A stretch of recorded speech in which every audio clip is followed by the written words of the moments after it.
का नाम का स्तुति हो। हम वापस प्रेरितों का काम उसका पढ़ाई चालू रखेंगे। हम आखिरी में जब ये पुस्तक का पढ़ाई करते थे, पौलुस का पहला मिशनरी जर्नी अध्याय 13 और 14 में पहला मिशनरी जर्नी पौलुस पूरा करके वापस अंत्योक्या में लौट गया। हम उसका 23वां कलम है, 14 का 23, 1426 में हम 26 में 1426 में पढ़ते हैं। और वहां से जगाज पर अंत्योक्या में आए, जहां से वे उस काम के लिए जो उन्हें पूरा किया परमेश्वर के अनुग्रह पर सौंप गए थे। चलिए, उन लोग ये पहला मिशनरी जर्नी पूरा करके अंत्योक्या में पहुंच गया। उसका आखिरी कलम देखिए, 28वां कलम, वर्स 28। और वे चेलों के साथ बहुत दिन तक रहे। चलिए, कितना समय उधर रुका हमको मालूम नहीं है। और बाकी जब 15वां अध्याय में आए, प्रभु उनको उधर लेके वापस लेके आया। उधर रुकने थोड़े समय के लिए रुक जाने का अनुमति दिया। उसका एक खास कारण था, वो 15 अध्याय में हम पढ़ते हैं। चलिए, 15 अध्याय हम शुरू करेंगे। फिर कितने लोग यहूदिया से आकर भाइयों को सिखाने लगे कि यदि मूसा की रीति पर तुम्हारा खतना ना हो तो तुम उद्धार ना पा सकते हैं। इन लोग बाद में 5वां कलम में बोला, परंतु फरीसियों के पंथ में से जिन्होंने विश्वास किया था, उनमें से कितनों ने उठकर कहा कि उन्हें खतना कराना और मूसा की व्यवस्था को मानने की आज्ञा देना चाहिए। इधर यरूशलेम का मंडली में अभी दो झुंड हो गया। एक झुंड कहते थे अन्य जातियों से लोग विश्वास में आए, यीशु को स्वीकार किया, सुवार्ता स्वीकार किया, उद्धार पाया। उन लोगों को दो बातें बताना है। एक, उनका खतना कराना है। दूसरा, मूसा की व्यवस्था को मानने को आज्ञा देना। और ये फरीसियों से एक झुंड था। अभी इधर एक बात मैं बताना चाहता हूं। जब लोग विश्वास में आते हैं, पुराना बातें जो छोड़ना है वो पूरा छोड़ के नहीं आया, वो उनके लिए और दूसरों के लिए तकलीफ का कारण बन जाए। बहुत साल पहले मैंने ऐसा एक पुस्तक में पढ़ा। पहला शताब्दी का तकलीफ ये था, पहला शताब्दी का तकलीफ क्रिश्चियनाइज्ड जूडाइज्म, यहूदी धर्म मसीह विश्वास के साथ जोड़ना चाहता था। कुछ लोग पूरा पूरा छोड़ के आने के बदले में कुछ बातें उनके साथ पकड़ के लेके आया। बाद में, वर्तमान में तकलीफ है क्रिश्चियनाइज्ड हीदनिज्म। हीदन मतलब नॉन जू। जब सुवार्ता अलग अलग जगह में पहुंच गया, अलग अलग परिस्थितियों से विश्वास में आए हुए अन्य जाति का लोग जो बातों को छोड़ना है पूरा छोड़ के नहीं आया, इसके बदले में कुछ बातें अपने साथ लेके आया, ये भी तकलीफ का कारण बन गया। भी जब मैं इतना बोला आपको समझाने के लिए, इंडियन कॉन्टेक्स्ट में कई बार मैं ऐसा कुछ बातें देके बहुत अचंभित हो गया। अभी कर्नाटका में, आंध्रा में क्रिश्चियन के बीच में फर्स्ट कजिन शादी कर सकता है, और ये उनको कहां से मिला? उनका जो पुराना धर्म, पुराना बैकग्राउंड, उधर से उन लोग अपने साथ लेके आए। और ये भी सहन सकता है।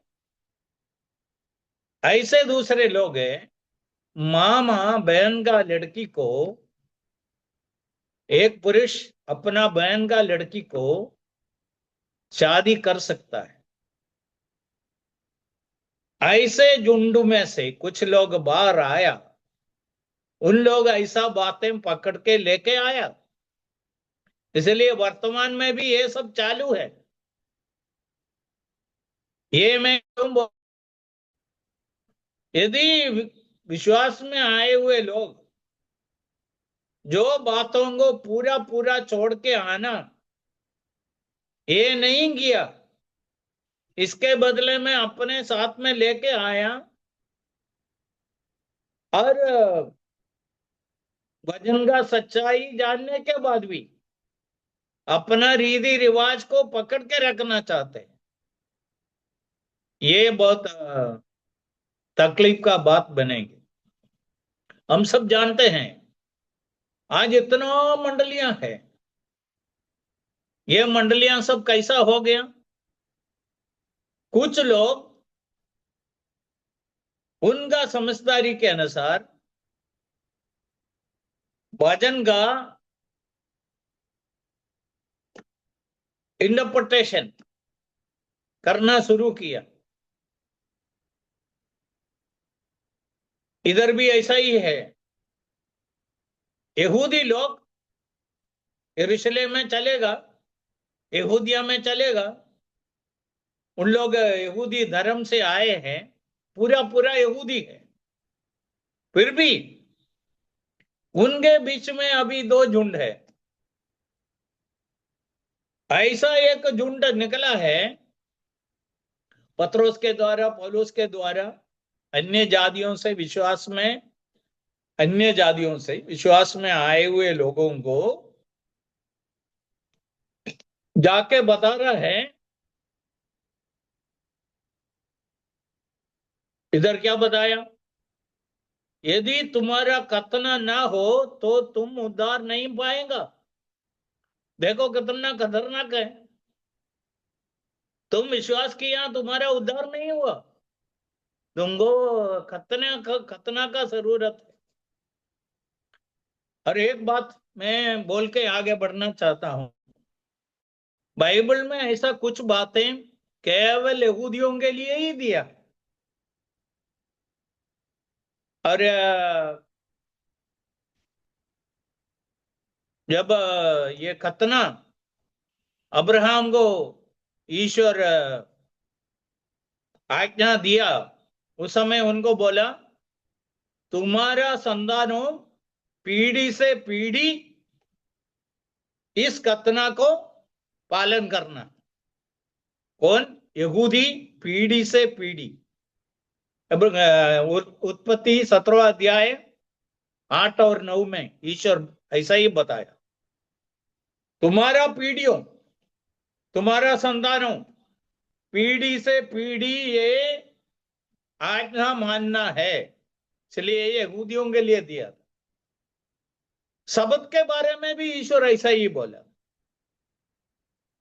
निर्गमन का पुस्तक एक्सोडस 31 में ईश्वर बोला ये शब्द यहूदी लोग पीढ़ी से पीढ़ी पालन करना है। यहूदियों को दिया था शब्द पालन करना है, सातवां दिवस को मानना है। अरे पास ओवर, जब इस्राएली लोग मिस्र से छूट गया, उनका यादगिरी के लिए उन लोग पास्का, पसगा, पासओवर मनाते थे। ये कौन करने का है? उसके बारे में निर्गमन का पुस्तक 12 अध्याय 17 कलम में बोला है, इज़राइल पीढ़ी से पीढ़ी पासओवर को, पसहा को मनाना है। ये तुम्हारे लिए ऐसा। और कुछ बातें हैं, ये इस्राएली लोगों को दिया हुआ, दूसरे लोगों के लिए नहीं है, उनके लिए ही दिया। उनमें से एक है कतना। अभी इधर ऐसा एक झुंड है, उनके 5वां कलम में हमने क्या पढ़ा, फरीसियों के पंथ में से जिन्होंने विश्वास किया था, इन लोग विश्वास किया, विश्वास में आए हुए लोग हैं, उद्धार पाए हुए लोग हैं। फिर भी उन लोग बोलते हैं तुम हमारे जैसा बन जाओ।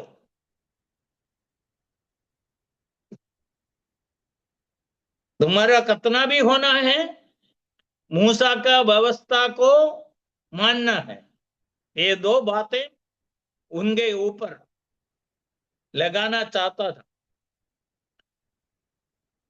मैं बोला ना, पौलुस को ये अंत्योक्या में ईश्वर थोड़े समय के लिए रुक के रखा।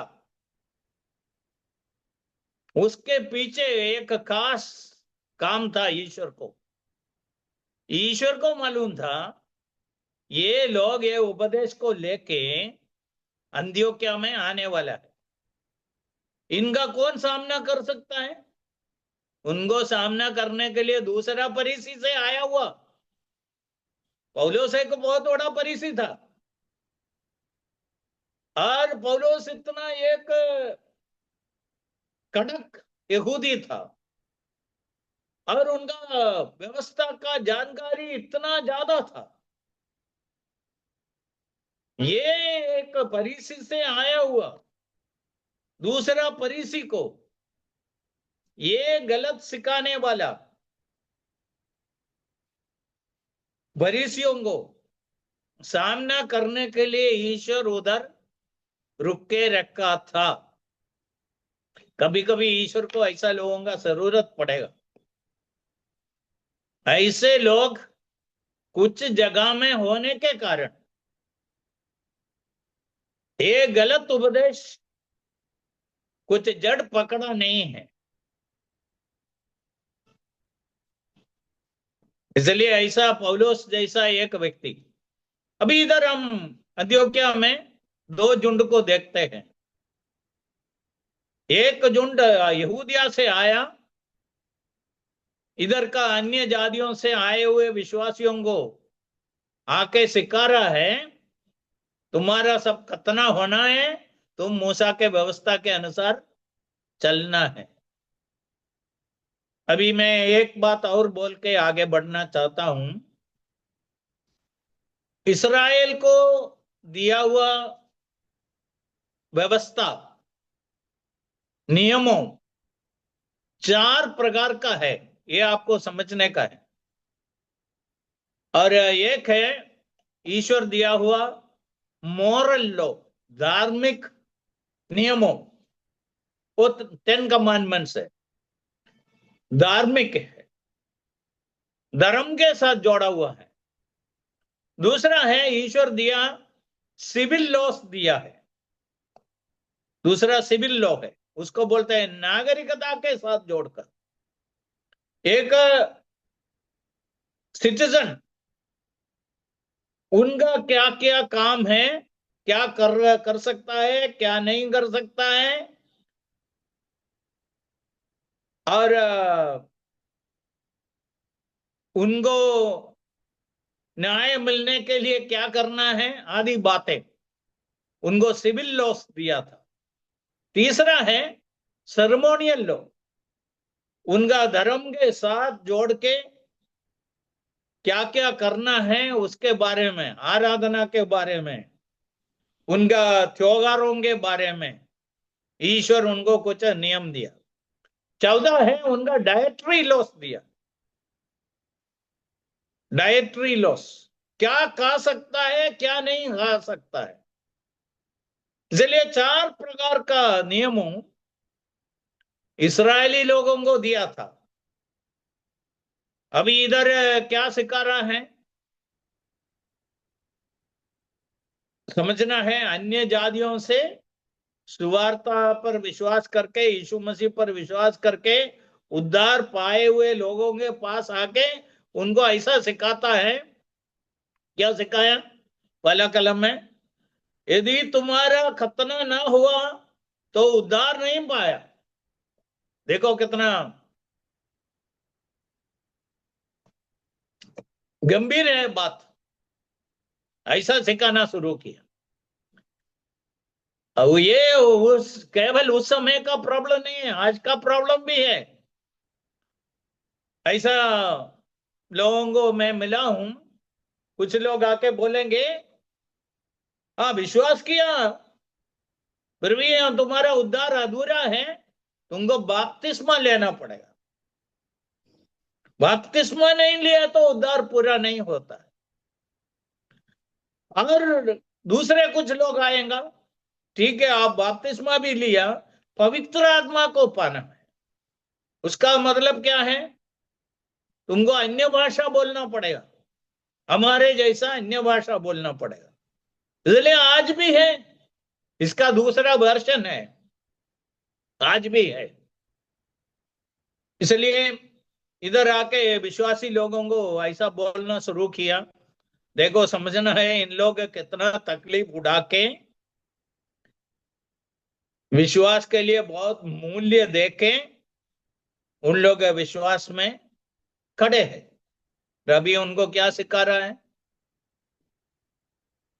तुम्हारा खतना नहीं हुआ, तुम मूसा के व्यवस्था के अनुसार नहीं चलता है, तुम्हारा उद्धार नहीं हुआ। और दूसरा कलम 15 का 2 हम इधर पढ़ते हैं। पौलुस और बरनबास का उनके उनसे बहुत झगड़ा और वाद विवाद हुआ, तो यह ठहराया गया पौलुस और बरनबास और हमसे कितने और व्यक्ति इस बात के विषय में यरूशलेम को प्रेरित और प्राचीनों के पास जाए। पौलुस उनको सामना किया, बहुत झगड़ा और वाद विवाद हुआ।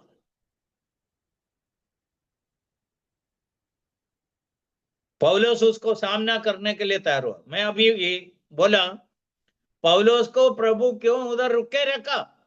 अभी ये सब पूरा होने के बाद उन लोग वापस अंत्योक्या गया और उधर से फटाफट दूसरा मिशनरी जर्नी के लिए मिशनरी यात्रा शुरू किया। अभी इतना समय इधर रुकने के लिए क्यों उसको रोका? ये कैसा हुआ? ईश्वर चाहता था ये उधर रुक जाए, क्योंकि ऐसा गलत उपदेश देने वाले आने वाला है। उनके हाथ से ये मंडली को, विश्वासियों को, अन्य जातियों से आए हुए दूसरे लोगों को बचा के रखना, उसके लिए पौलुस और बरनबास को प्रभु अंत्योक्या में रोक के रखा था। अभी समझने का। और उनके साथ बहुत झगड़ा किया, बहुत वाद विवाद किया। फिर क्या किया? उधर का मंडली और पौलुस और बरनबास इस बात को लेके यरूशलेम में जाने का निर्णय किया। क्यों ऐसा किया? इन लोग उधर से आए हैं, मंडली से आए हैं, उधर का चर्च से आए हैं, इसलिए उसको उधर ही सामना करने का है। जहां इसका शुरुआत हुआ उधर उसको खत्म करने का है, उसको जड़ से उठा के फेंक देने का है। इसलिए उधर ही उनको जाना पड़ा। क्योंकि इसका आरंभ उधर ही हुआ। अभी आपको समझना है, पहला अन्य जाति से विश्वास में आए हुए लोग 10वां अध्याय में कुरनेलियुस का घर वाले हैं, वो पतरस के द्वारा है। अन्य जाति का लोग पहले विश्वास में आए। अंत्योक्या का विश्वासी लोग उपद्रव के कारण तितर बितर हो गए हुए साधारण विश्वासी लोगों के द्वारा विश्वास में आए हुए लोग हैं, ये भी अन्य जाति का लोग है। अभी 13 और 14 अध्याय में पौलुस का और बरनबास का मिशनरी यात्रा के द्वारा बहुत जगहों में मंडलियां हुआ, उनमें से बहुत लोग अन्य जातियों से आया। अभी इन सब को बचा के रखना एक छोटा बात नहीं था। यदि इधर पौलुस ढीला हुआ तो परिणाम क्या होता था? परिणाम बहुत भयानक होता था। उधर से सुवार्ता बदल जाता था।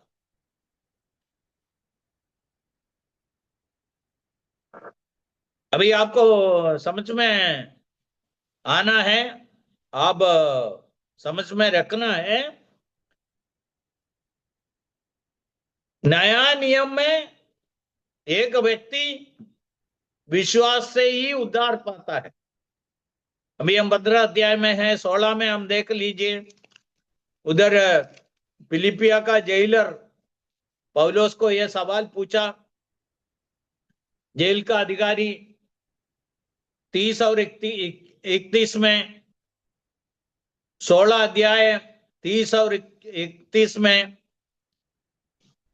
ऐसा लिखा है। उन्हें बाहर लाकर कहा, ए साहिबों, उद्धार पाने के लिए मैं क्या करूं? उन्होंने कहा, प्रभु यीशु मसीह पर विश्वास कर, तू और तुम्हारा घराना उद्धार पाए। और आप ये देख सकते हैं बहुत जगह में लोग विश्वास किया और उद्धार पाए। विश्वास से ही उद्धार पाता है। हम सब जानते हैं एफेसियों का पत्री 2 अध्याय 8 और 9, कृपा से विश्वास के द्वारा तुम्हारा उद्धार हुआ है। अनुग्रह ही से विश्वास के द्वारा तुम्हारा उद्धार हुआ। ये ईश्वर का अनुग्रह है, मतलब दान है। हमको कुछ करना नहीं है, कुछ देना नहीं है, केवल हमारा हृदय को खोल के अंगीकार करने से ये उद्धार हमको मुफ्त में मिलता है। आप में से कुछ लोग जानता होगा, जब मार्टिन लूथर 16 शताब्दी में रिफॉर्मेशन शुरू किया, इसका अर्थ है वो एक रोमन कैथोलिक का प्रीस्ट था, बाहर से नहीं था, और बहुत स्थान मान पाया हुआ व्यक्ति था। उनका जानकारी सब लोग जानते थे। ऐसा व्यक्ति बाइबल पढ़ते समय में समझ लिया, चर्च में बहुत कुछ बातें बाइबल के विरुद्ध में है। हम जो बातें बाइबल के विरुद्ध में हैं उसको छोड़ने के लिए तैयार होना। फिर चर्च ये मानने के लिए तैयार नहीं हुआ। वो गिन के देख लिया, 95 बातें बाइबल के खिलाफ में है, बाइबल के विरुद्ध में है, बाइबल के सच्चाई के अनुसार नहीं है। इनके बारे में चर्च में प्रचार करना शुरू किया। परिणाम क्या निकला? उनको बाहर निकाल दिया। निकालते समय में 5 बातें लोगों को बताया, वो हर विश्वासी याद रखना है। वो 5 बातें क्या क्या हैं? फेथ अलोन, केवल विश्वास, विश्वास से उद्धार पाता है। दूसरा, ग्रेस अलोन, अनुग्रह से, कृपा से। उद्धार पाता है। Christ alone. उन लोगों के पास इतना मध्यस्थ थे, कोई मध्यस्थ का जरूर नहीं, एक ही मध्यस्थ है, क्राइस्ट अलोन, मध्यस्थ के बारे में। और 14 बात था बाइबल अलोन। और उन लोग क्या सिखाते हैं? बाइबल प्लस ट्रेडिशन, बाइबल और परंपरा। बोला बाइबल पूर्ण है, संपूर्ण है, इसके साथ कुछ परंपरा को जोड़ने का नहीं है। परंपरा बाइबल के अनुसार है तो पकड़ के रहो। जहां बाइबल और परंपरा टकराता है और परंपरा को छोड़ना, बाइबल को पकड़ना। और आखिरी में और एक बात बोला है, ग्लोरी टू गॉड अलोन, केवल ईश्वर को ही महिमा मिलना। ये 5 बात के लिए कितना शताब्दियों के बाद, 16 शताब्दी में मंडली भजन से इतना दूर चला गया, ईश्वर से इतना दूर चला गया। कौन समझ लिया? कैथोलिक का एक प्रीस्ट मार्टिन लूथर समझ लिया, दूसरे लोगों को बताया, थोड़े लोग उनके बातों को मानने के लिए तैयार हुआ, ये बराबर है।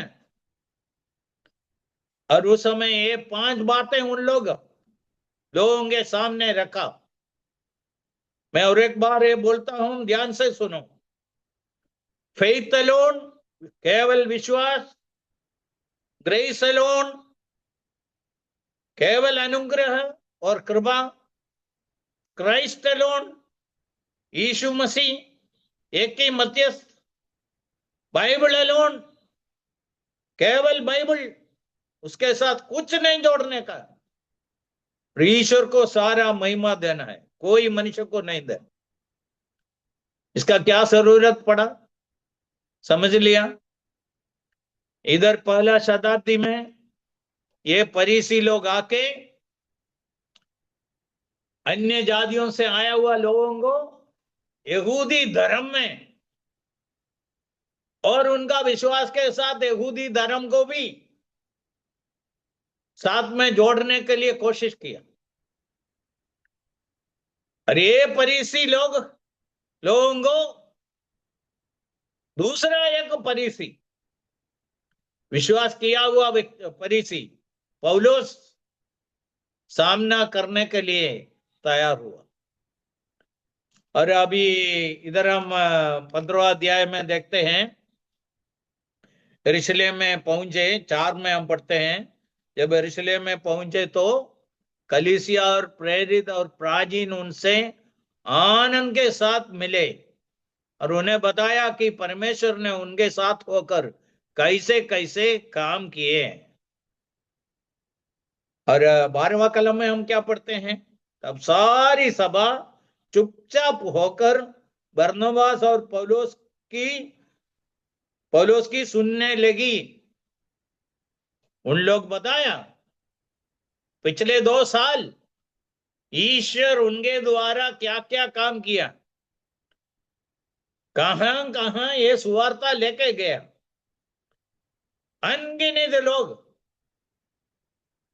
अलग अलग जाति से, भाषा से, वंश से, गोत्र से प्रभु को स्वीकार किया, विश्वास से उद्धार पाया। इसलिए विश्वास के साथ कुछ भी जोड़ने का नहीं, केवल विश्वास विश्वास विश्वास से ही उद्धार पाते हैं। और उन लोग जाके मंडली को बता दिया।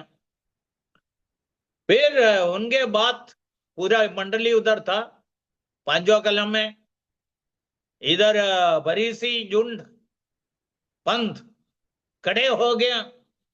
उन लोग बोला ऐसा नहीं है, खतना होना है और इनको मूसा के व्यवस्था के अधीन में लाना है, ऐसा बोलना शुरू किया। 7वां कलम, अभी समझना है, उधर का मेन 2 लीडर्स उस समय का था पतरोस और याकूब। ये याकूब कौन है बाद में मैं बताऊं। अभी पतरोस, ये फरीसी लोग क्या सोचा होगा, पतरोस हमारे पक्ष में रहेगा, यहूदी है, और अभी हमारे पक्ष में रहकर बोलेंगे। फिर पतरोस पूरा बदल गया। पतरोस क्या बोला, 7वां कलम से हम पढ़ते हैं। पतरोस ने बहुत वाद विवाद के बाद खड़े होकर उनसे कहा,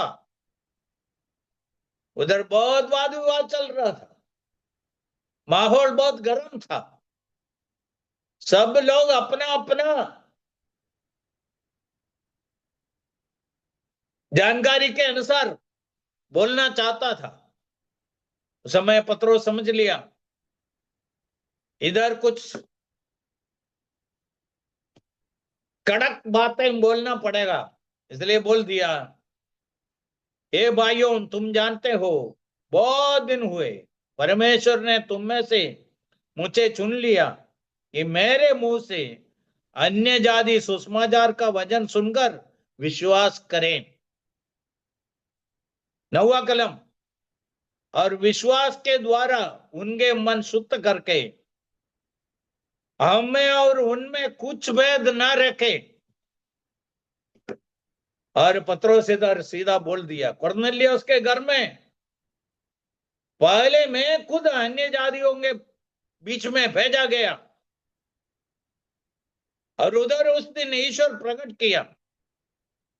ईश्वर उन लोगों को विश्वास के द्वारा बचा है। उन लोग और हमें कुछ भेद नहीं है। यहूदी के लिए उद्धार पाने के लिए विश्वास करना है, और अन्य जातियों का लोगों को भी विश्वास करना।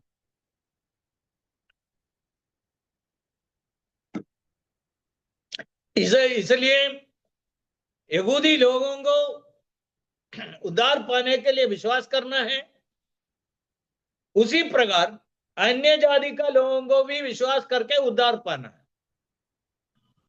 उसमें कोई भेद नहीं है, दोनों बराबर है। उनको यहूदी बनने का, यहूदी धर्म के अधीन में होने का, खतना होने का, व्यवस्था का पालन करने का कोई जरूरत नहीं है, पतरोस सीधा बोल रहे। और उसके बाद 12वां कलम में हम पढ़ते हैं, और 11वां कलम में, हमारा ये तो निश्चय है कि जिस रीति से वे प्रभु यीशु ने अनुग्रह से उद्धार पाएंगे, उसी रीति से हम भी पाएंगे। जिस रीति से वे प्रभु यीशु के अनुग्रह से उद्धार पाएंगे, उसी रीति से हम भी पाएंगे। और 12 कलम में और एक बार पौलुस और बरनबास, सारी सभा चुपचाप होकर बरनबास और पौलुस की सुनने लगी, और परमेश्वर ने उनके द्वारा अन्य जातियों में कैसे कैसे बड़े काम दिखाए। जब वे चुप हुए तो याकूब कहने लगा, ये याकूब कौन है? अंद्रयास का भाई याकूब नहीं है। उनको अध्याय 4 में 12 में हम पढ़ते हैं, हेरोदास उनको मार डाला है। ये याकूब कौन है? यरूशलेम का मंडली का बहुत बड़ा एक लीडर है, प्राचीन है। ये कौन है? ये है यीशु मसीह का भाई। अभी हमारे पास इतना टाइम नहीं है, चलिए हम मत्ती का सुवार्ता 13वां अध्याय में पढ़ते हैं। यीशु मसीह का 4 भाइयों में से एक था याकूब। और यूहन्ना 7:5 में हम पढ़ते हैं, उनका भाइयों भी उन पर विश्वास नहीं किया। देखो, उनको यीशु मसीह पर विश्वास करना बहुत कठिन बात था। क्योंकि वो साथ में रहता था, साथ में खाना खाता है, साथ में काम करता है। उनके सामने यीशु उनके जैसा ही है, उनका बड़ा भाई है। उन लोग ये मानने के लिए तैयार नहीं था यीशु स्वर्ग से उतर के आया है, यीशु हमसे अलग है। ये सब मानने के लिए उन लोग तैयार नहीं हुआ। फिर क्या हुआ? पहला कुरिन्थी 15 का 7 में हम पढ़ते हैं, यीशु पुनरुत्थान के बाद उनका भाई याकूब को प्रकट हो गया। ये उनका पूरा आंख को खोल दिया। उनका पूरा परिवार का विश्वास होने का कारण है। यदि हमारा भाई मरण को पराजित करके, उनका बातों के अनुसार मरण को पराजित करके जिंदा होके विजयी होके बाहर आया, तो ये सच में ये मसीहा है, ये हमारे जैसा नहीं है। वो विश्वास किया। और हम प्रेरितों का काम 1 अध्याय उसका सूरत में यरूशलेम का प्रार्थना सभा में यीशु का मरियम, माँ मरियम उधर थी, उनका भाइयों सब उधर थे। उन लोग भी, उस 120 लोग प्रार्थना के लिए जब इकट्ठा हुआ, उनमें ये लोग भी शामिल थे। उनमें से एक था याकूब।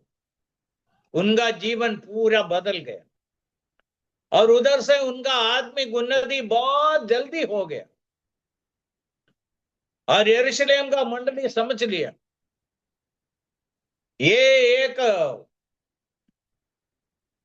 मंडली का प्राचीन होने के लिए, लीडर होने के लिए इनमें बहुत खूबियां हैं। चलिए, अभी इधर याकूब आखिरी में बात कर रहा है। सारा बातें सुनने के बाद, पत्रोस का बातें सुन लिया, फरीसियों का बातें सुन लिया, पौलुस और बरनबास का बात सुन लिया, आखिरी में याकूब बोल रहा है। याकूब क्या बोला है वो सुन के हम आज आज पूरा करेंगे। प्रभु का इच्छा है तो बाकी हम अगले हफ्ता पढ़ेंगे। और पत्रोस याकूब बोला है, 19वां कलम में लिखा है, इसलिए मेरा विचार ये है कि अन्य जातियों में से जो लोग परमेश्वर की ओर फिरते हैं, हम उन्हें दुख नहीं देना। और 22वां कलम, तब सारी कलीसिया सहित प्रेरितों और प्राचीनों को अच्छा लगा। याकूब बोला, अभी ये सिखाना सब बंद करो, हम अन्य जाति का लोगों को कुछ बोझ नहीं देना। यहूदी धर्म उनके ऊपर ठोकने का नहीं। यहूदी धर्म में जो रीति रिवाजें हैं, जो अन्य जाति का लोग विश्वास में आए हैं, उनके ऊपर ठोकने का नहीं है, उनके लिए एक बोझ नहीं बनने का है, उनको ऐसा ही छोड़ने का है। ऐसा बोल दिया। बाद में ये पत्री सब लिखा और उधर उधर से दो भाइयों को भी बरनबास और पौलुस के साथ भेजा। और इस गलत उपदेश देने वालों का मुंह बंद हो गया और ये गलत उपदेश को बंद कराया। अभी समझना है, हर पीढ़ी में, हर जगह में इस प्रकार का कुछ गलत उपदेशों आते रहते हैं। और इसमें से सब कैसा बचने का है? बचने के लिए एक ही रास्ता है। आज प्रभु का वचन हमारे हाथ में है और ये वचन को पकड़ के रहना है। मैं प्रभु को धन्यवाद देता हूं। हम ऐसा एक झुंड है जगत में, वजन को बराबर पकड़ता है। और जो कुछ बातें वजन के विरुद्ध में हैं, उसको हम पहचान गए, उनको फेंक देने के लिए तैयार हैं। और जहां जहां कुछ नया नया बातें आते हैं, हम वचन के द्वारा लोगों को समझाते हैं, बताते हैं। वचन का सीमा यह है, इधर हम रहने का। इसलिए आज मैं इधर पूरा कर देता हूं। इधर का विषय क्या है? मनुष्य कैसा उद्धार पाता है। यहूदी हो, अन्य जाति का हो, उद्धार पाने के लिए एक ही उपाय है, वो है विश्वास से। यीशु हमारा उद्धार के लिए सब कुछ पूरा किया। केवल केवल यीशु मसीह पर विश्वास करने से उद्धार मिल जाता है। और उस उद्धार के साथ कुछ भी जोड़ने का नहीं। उद्धार पाए हुए लोग दुनिया में रहते समय में हम वचन के अनुसार जीना है, वो अलग बात है, वो उद्धार के लिए नहीं। उद्धार पाने के लिए केवल विश्वास, विश्वास।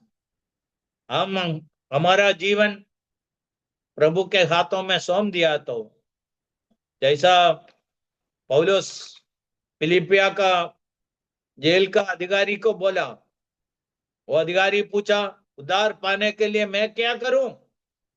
जवाब मिला है, प्रभु यीशु मसीह पर विश्वास कर, तुम और तुम्हारा घराना उद्धार पाए। चलिए मैं आपको और एक बात बताना चाहता हूं। ये सब हमारा जिम्मेदारी है। हमको भी ये लोगों को बता के देना है। हम हमें उसके लिए तैयार बन करना है। जब आदमी जीवन में हम आगे बढ़ते हैं, गलत उपदेश वाला हमारे सामने भी आएगा। उस समय हम उनको सामना करना है, उनको सच्चाई बता के देना। प्रभु इन वचनों को आशीष करे।